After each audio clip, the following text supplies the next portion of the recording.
the most expensive home on the planet.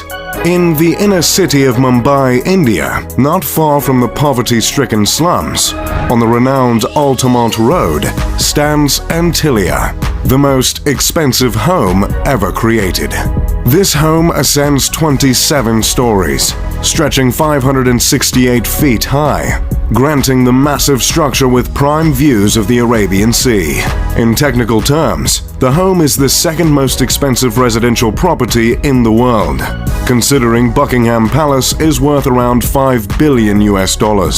However, Buckingham Palace is considered a crown property, whereas Antilla is a private residence. And the most expensive private residential property at that, with some pricing estimates as high as $2 billion. Even still, any list in which a residence is preceded by Buckingham Palace pretty much guarantees that place is going to be over-the-top luxurious and is likely a house I'd love to move into. In this video, I'll take you on a virtual, informative tour of this ostentatious estate while engaging all of 2 of your senses. In this massive home, there are several ceilings that are double or triple heighted, so the 27-floored skyscraper looks more like a 50 or 60-floored building. Can you imagine only being as tall as an ordinary 27-floor building? Laughable. On some of the lower floors, there is a multi-level car lot that can hold 168 vehicles, including Mukesh's precious RS5 Crore Maybach, a car for very important people. Somewhere in that car lot is also a car service station. But if cars aren't your style, don't worry. The home also has 3 helipads placed on the roof.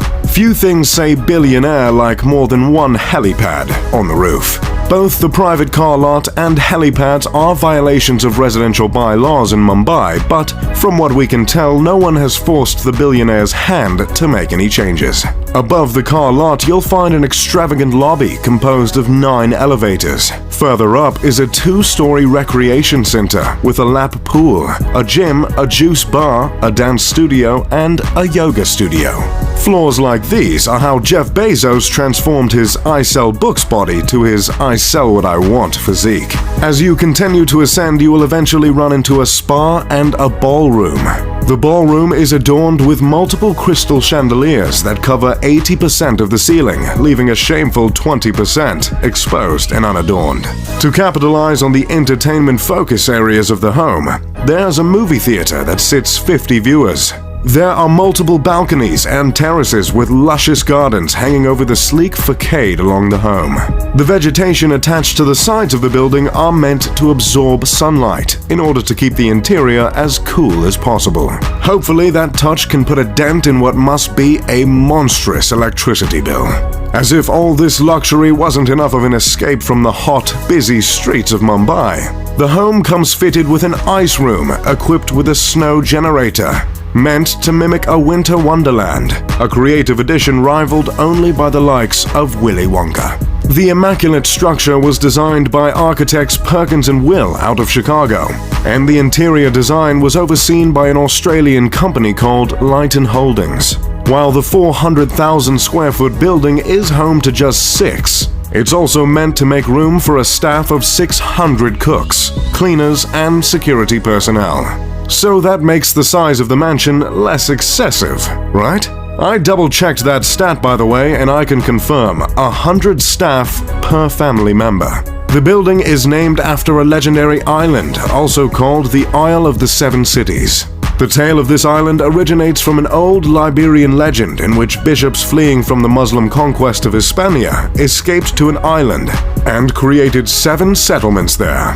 There's not much else on that fun fact, and no one seems to know why the owners of the home took to that fabled island. But that's the thing with being a billionaire. No one questions your decisions. Considering the unique shape of the skyscraper and the fact that its construction cost not 6, not 7, not 8, but 10 figures, it'd be a fair assumption to presume the design of the home is symbolic, or at least, on purpose.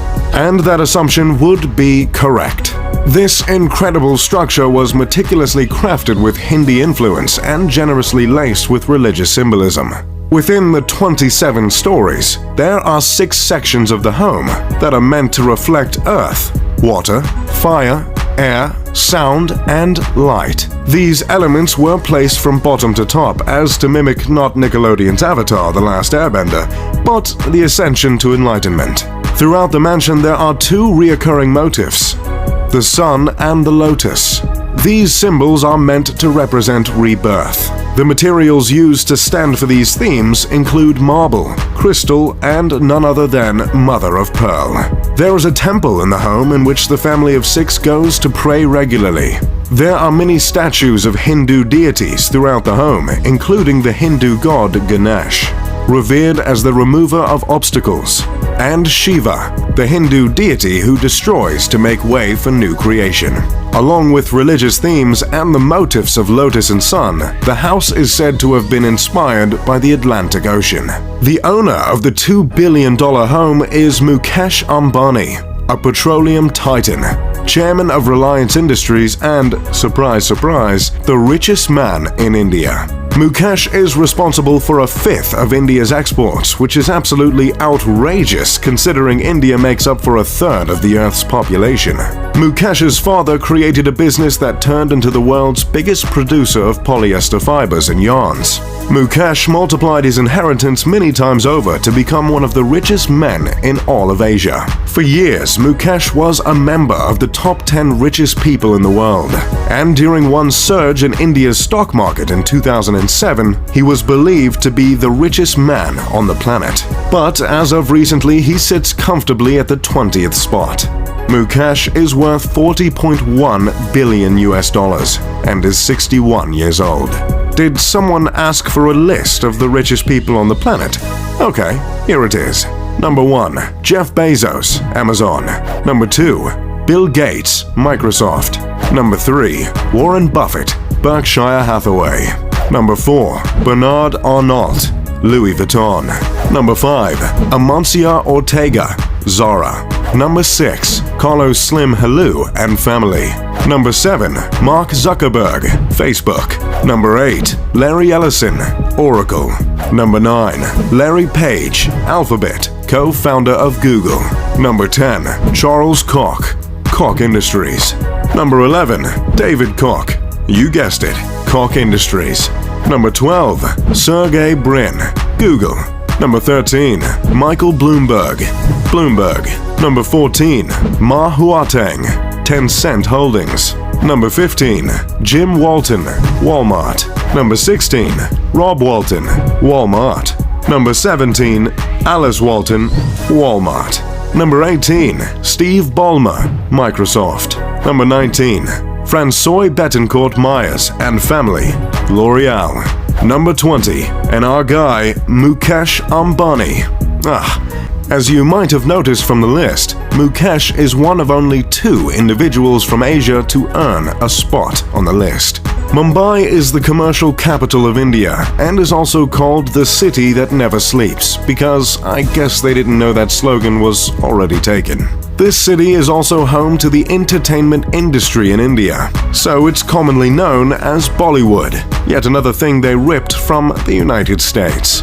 While the city is home to the world's most expensive house, it's unfortunately also home to the world's largest slum.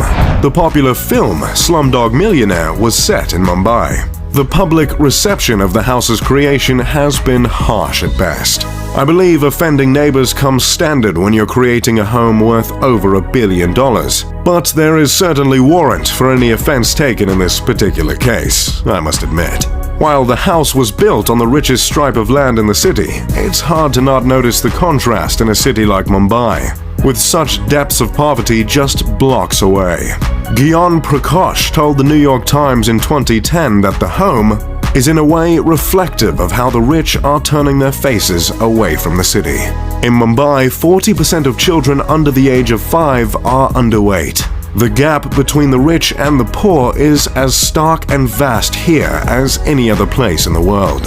Still, there are some that bring up the charitable acts of the Ambani family, which include the creation of a hospital, when discussing the moral responsibilities of the family, not to mention numbers of the philanthropic ventures, specifically by Nita Ambani, Mukesh's wife. Which is great and all, but no one is going to ignore the gargantuan mansion towering over the city, or any of Mukesh's indulgences other than the mansion.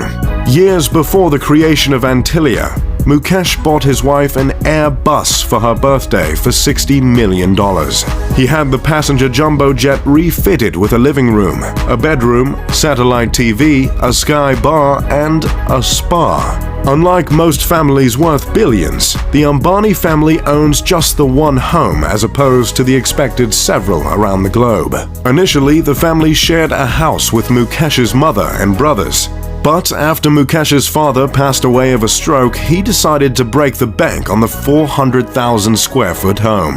The children of Mukesh and Nita all studied at universities in the States. Isha, the eldest daughter, recently graduated from Yale. Her twin brother, Akash, and younger brother, Anant, both graduated from Brown University. Not that I'm in any position to judge Mukesh as a father, but it's nice to see he raised 3 Ivy Leaguers. That's pretty much all I've got on Antilla and the Ambani family. If you enjoyed the video, make sure to leave a like and subscribe. Pip pip de doodly doo.